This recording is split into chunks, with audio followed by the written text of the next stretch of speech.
Have three short talks. The first is Jonathan Kreindler of Receptivity.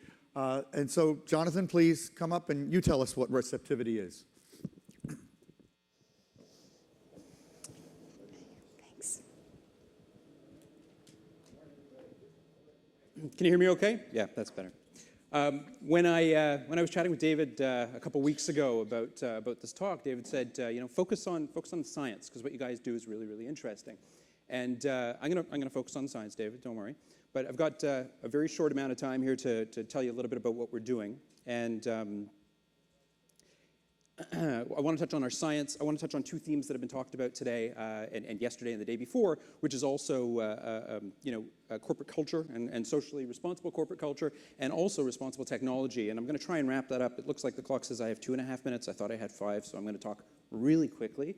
And if I'm talking too quickly, just raise your hand, and hopefully the act of raising your hand will distract you from realizing that I'm talking too quickly. Receptivity is a company. We help large organizations. What's that? You have 5. I have 5. All right, now I got 4.5. I'll slow down just a little bit. You got 4 left. All right. No pressure. So we help large corporations better understand their culture to mitigate the sort of problems and PR fiascos and corporate culture meltdowns that many large organizations have seen over the past couple of years. And we do it with a really interesting science as the basis, and we do it in a way where we believe we're being incredibly responsible with the technology. So I'm going to touch on each of those elements really, really quickly.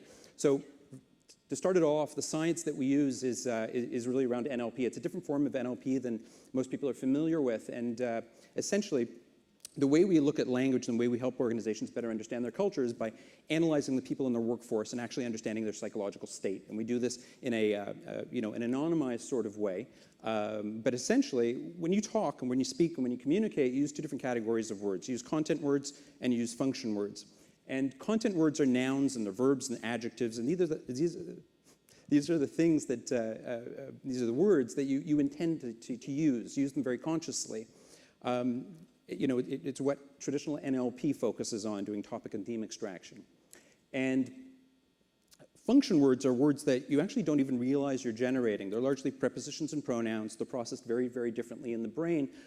But there's 2 fascinating things about function words. One is what I just mentioned, which is you don't realize you're using them. And the other really interesting thing is that when you break them down and categorize them and analyze the way that people use them, these very interesting trends and correlations pop out, which is people in different psychological states use very, very different patterns of these categories of function words. And so essentially, when you're looking at function words just the right way, you can actually understand the psychological state at a point in time of the person who's speaking or communicating.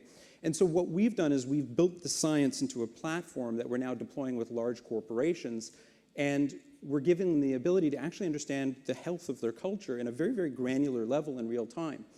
And so with that comes quite a bit of responsibility, right? We get asked questions all the time around, is this ethical? And is this Big Brother-like? And we can actually say no, because we've spent quite a bit of time. We actually spent 2 years building our platform, and it seems like a very, very long period of time, and with the fast rate of technology today, to build a platform like this. But the reason it took us so long is because we wouldn't do it unless we could be absolutely sure that we were respecting PII, and that we were keeping everybody safe at the end of the day. This is first and foremost for us as a company. It's part of our ethical principles. We actually publish our ethics online on our website. So if you go to receptivity.com, you can read about our ethical guidelines. It's actually interesting. It's not like boring kind of legalese. It's actually a really interesting document.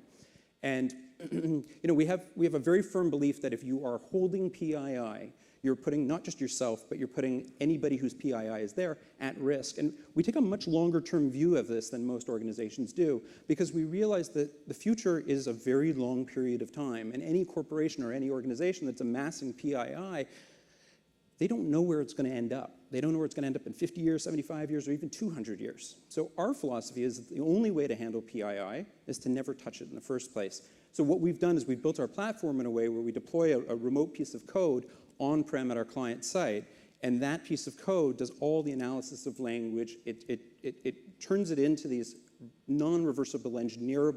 You can't reverse engineer the output from this code, but we understand it, and we're able then to be able to analyze their workforce in a way where even if that data was hacked or leaked or whatnot, it would be completely useless to anybody but us, and it also can't be reassociated with the individuals in the organization. And so, happy to talk about this later in more detail. Don't have a lot of time to continue, but essentially we feel that we've kind of solved a number of interesting problems. And as a relatively small organization in Toronto who's actually figured out how to generate incredibly deep insights about people, like incredibly deep insights about people, without ever actually seeing their data, we think we can actually set, and we are setting a really, really interesting example for a lot of other large technology companies that are sitting on what could be very, very dangerous data over time.